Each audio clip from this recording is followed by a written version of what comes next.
1969 সালের 12ই আগস্ট তৎকালীন সেনাবাহিনীর সবচেয়ে মেধাবী এবং সাহসী সেনা অফিসার মেজর জিয়াউর রহমান এবং বেগম খালেদা জিয়ার ঘর আলো করে এলো এক পুত্র সন্তান। বাবা মেজর জিয়াউর রহমান পবিত্র আরাফাত ময়দানের নাম অনুসারে ছেলের নাম রাখলেন আরাফাত রহমান, আর মা আদর করে ডাকতেন কোকো।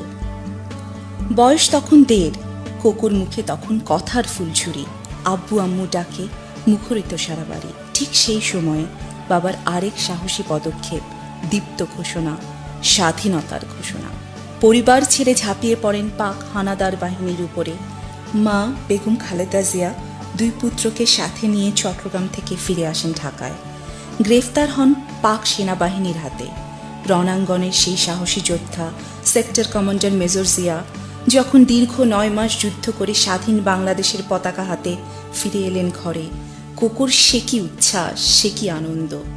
1972 সালে বাবা যখন কুমিল্লা ক্যান্টনমেন্টে জিওসির দায়িত্ব নিয়ে সপরিবারে কুমিল্লায় যান, তখন কোকোর বয়স মাত্র 3 বছর।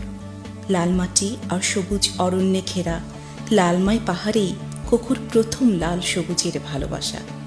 দুরন্ত চঞ্চল অথচ গভীর দৃষ্টি, যেন এড়ায় না কোনো কিছু। বড় ভাই তারেক রহমানের হাত ধরেই যেন 4 দেয়ালের বাইরে আসা, পাহাড়ে ছোটা, তিতাসের পারে বেড়াতে যাওয়া। বাবা জিয়াউর রহমানের আবারও বদলি, নতুন দায়িত্ব, বড় দায়িত্ব। সবাই চলে আসেন ঢাকায়। বাবার মায়াভরা চোখের মতোই যেন কোকোর চোখ, তাই দৃষ্টির মায়ায় যেন সবাইকে আপন করার ক্ষমতা ছিল ছোটবেলা থেকেই। মইনুল রোডের 10 নম্বর বাড়িটি ছিল কোকোর খুব প্রিয়। সারাদিন ছুটোছুটি আর হইচই মাথায় তুলে রাখত।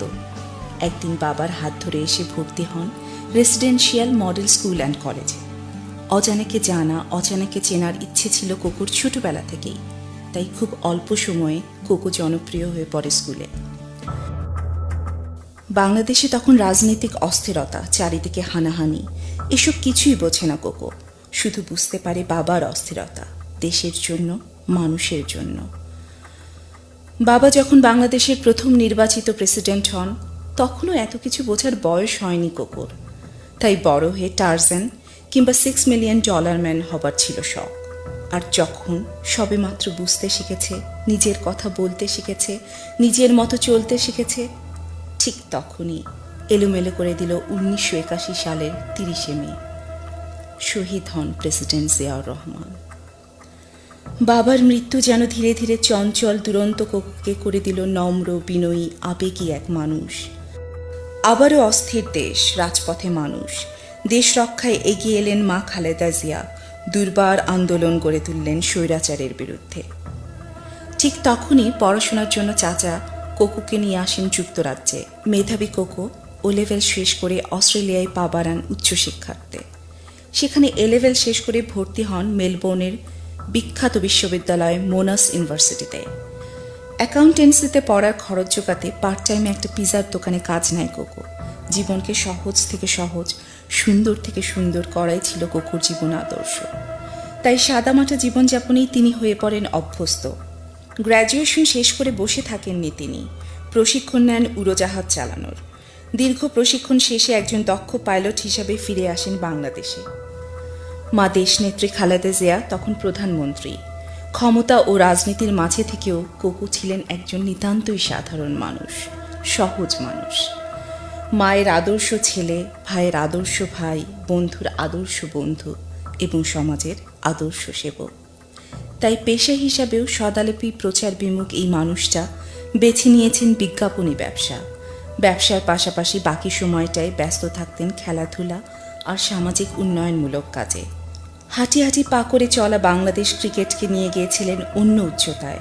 প্রশিক্ষণের পাশাপাশি খেলার মাঠ ও খেলোয়াড়দের জীবনমান উন্নয়নে তার অবদান ছিল আকাশসম। ঐতিহ্যবাহী রাজনৈতিক পরিবারে জন্মগ্রহণ করেও তিনি ছিলেন রাজনীতির থেকে অনেক দূরে, কিন্তু রাজনীতি তাকে দূরে রাখেনি। 2007 সালে যখন ষড়যন্ত্রকারীরা অবৈধভাবে ক্ষমতা আঁকড়ে ধরে, তখন থেকেই তিনি এবং তার পরিবার প্রতিহিংসার শিকার হন। মায়ের সাথে গ্রেফতার করে বন্দি করে রাখা হয়। শুরু হয় অত্যাচার, নির্যাতন। এভাবেই মাসের পর মাস নির্যাতনের ফলে অসুস্থ হয়ে পড়েন আরাফাত রহমান কোকো। ভর্তি করা হয় পিজি হাসপাতালে। শারীরিক অবস্থার চরম অবনতি ঘটলে 2008 সালের 17 জুলাই শর্ত সাপেক্ষে মুক্তি দেওয়া হয় বিদেশে চিকিৎসার জন্য। 19 জুলাই যখন বড় অভিমান নিয়ে জিয়া আন্তর্জাতিক বিমানবন্দরে আসেন, তখনও কেউ বুঝতে পারেননি তিনি আর ফিরবেন না এই দেশে, এই মাটিতে, মায়ের কাছে। বিদেশে চিকিৎসারত অবস্থায় তার বিরুদ্ধে চলতে থাকে একের পর এক ষড়যন্ত্র। সেনা সমর্থিত অবৈধ সরকারের নীল নকশা বাস্তবায়নে একের পর এক মামলা দায়ের করতে থাকে নব্য বাকশালী আওয়ামী লীগ সরকার, এমনকি তার অনুপস্থিতিতে সাজা প্রদান করে। তাই অভিমানী কোকো শ্রী সৈয়দা শারমিলা সিথি ও তার আদুরে 2 কন্যা নিয়ে বসবাস শুরু করেন মালয়েশিয়ায়।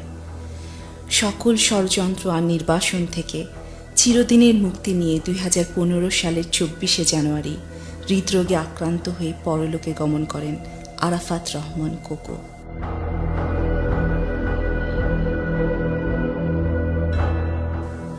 তুমি ছিলে, তুমি আছো, তুমি থাকবে।